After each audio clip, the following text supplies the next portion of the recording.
Welcome to the Deaf Blind Awareness Week. Could I please ask you to introduce yourself? Good morning. My name's Shannon Howarth. I am the Partnerships Manager for Participation at UK Deaf Sport. If you're not aware of UK Deaf Sport, we are the national governing body and charity for all deaf sport and physical activity in the UK. We have a vision of every deaf person active and inspired by sport and physical activity.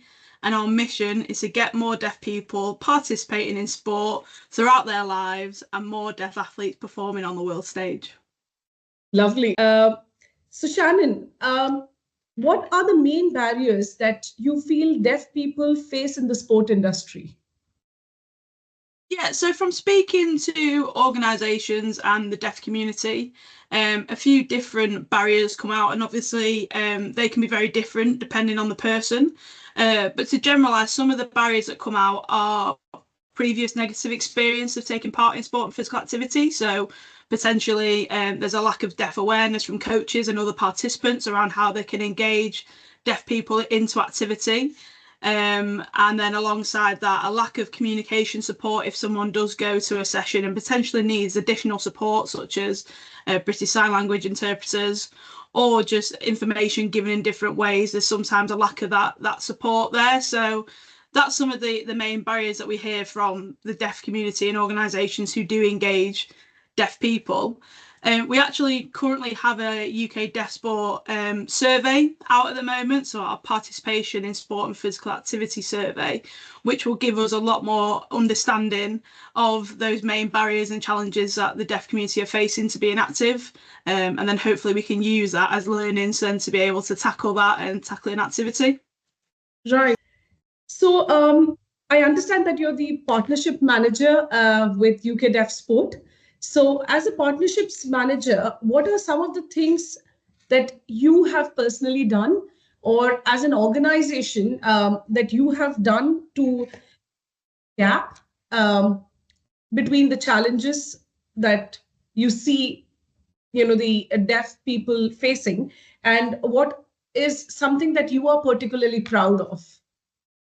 Yeah, so we've been doing a lot of work to try and engage the deaf community into activity and trying different ways to do that potentially a little bit less traditional. So in 2023, we had the final phase of the Together Fund funding from Sport England, and we really used that funding to really test and learn new ways to get in the deaf community active. So some of that funding went to our traditional sports clubs and deaf sport organisations who do some fantastic work to engage the deaf community.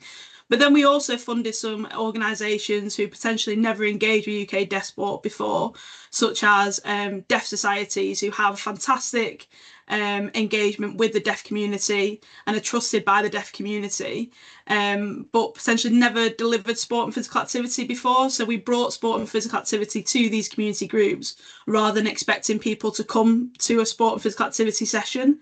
So that was a different way that we've been able to engage the community.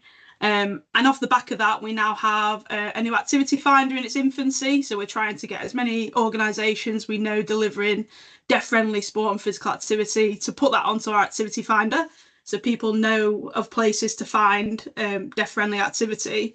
And then also alongside that, we've got a new volunteer platform as well. So we're trying to upskill the workforce to be able to deliver deaf-friendly activity. That's some wonderful work you're doing out there, Shannon.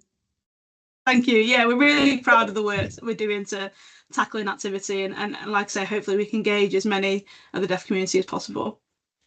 I'm sure that people out there would be really proud of organizations like you who are taking the effort to bridge this gap. Thank you. To the last question for the day, Shannon, what are some things clubs and team members do to be more inclusive, or they can do to be more inclusive? Yeah, there's lots of things clubs can do to be more inclusive. I think the first thing we'd say is speak to the individual, understand what their preferred communication methods are, understand what barriers they've maybe faced in the past and how you can try and help them overcome that within your session. I think that's really, really important about getting to know the person and speaking to that individual, understanding what it is that they need. to be able to be included into sessions. And sometimes it's something really small, such as the use of visual aids when you're demonstrating. It could be making sure you don't turn your back, you know, when you're speaking to a deaf person who maybe lip reads. You can learn some really basic BSL, British Sign Language, so that someone feels welcome when they come to a session. And we also have some of that on our website as well. So we have some generic terms such as hello, welcome, how are you? But then we also have a few sport-specific terms as well, so that can be really used and integrated into sessions really easily. And then for coaches who are looking for additional training, we also have our Deaf People's Inclusion in Sport e-learning course, which is there to help coaches engage the deaf community into sport and physical activity and identify those barriers and how they can be overcome.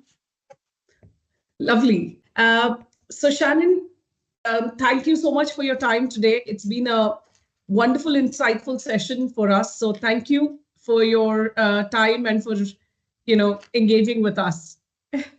Not a problem, not a problem. And what I'd say is, to any organisation who are looking to engage the deaf community, please reach out to us at UK Deaf Sport, and we're here to support organisations to do that.